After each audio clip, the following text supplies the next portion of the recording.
சிறந்த தலைவர் கலைஞர் கருணாநிதியின் மாபெரும் பயணம். மிகுந்த தாக்கத்தை ஏற்படுத்திய, நீதி மற்றும் திராவிடத்தின் அடையாளமாக திகழ்ந்த கலைஞர் கருணாநிதியின் பயணத்தை அறிய வரவேற்கிறோம்.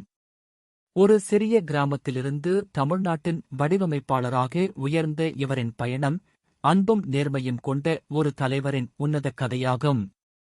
அவர் எப்படி இந்த உயரத்தை அடைந்தார்?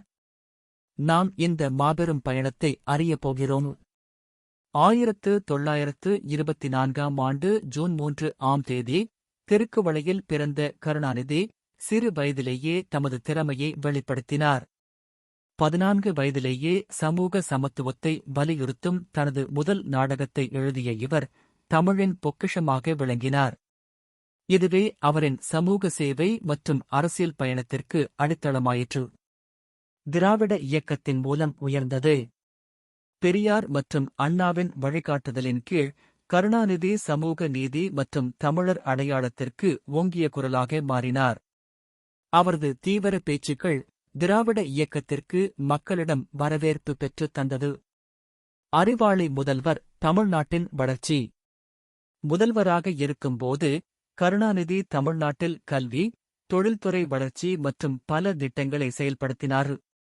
பிரபல திட்டங்கள்: 1. பள்ளி மாணவர்களுக்கான மதிய உணவு திட்டம். 2. தமிழ்நாட்டை ஐடி மையமாக மாற்றியது. 3. தமிழர் கலாச்சாரத்தை பாதுகாத்து வளர்க்க முன்னோடி நடவடிக்கைகள். சவால்கள் மற்றும் வெற்றிகள்.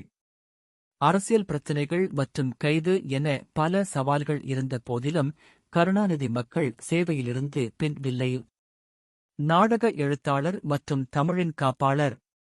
50-க்கும் மேற்பட்ட திரைக்கதைகள் மற்றும் நூல்களால் கருணாநிதி தமிழர் இலக்கியத்தை பெருக்கினார்.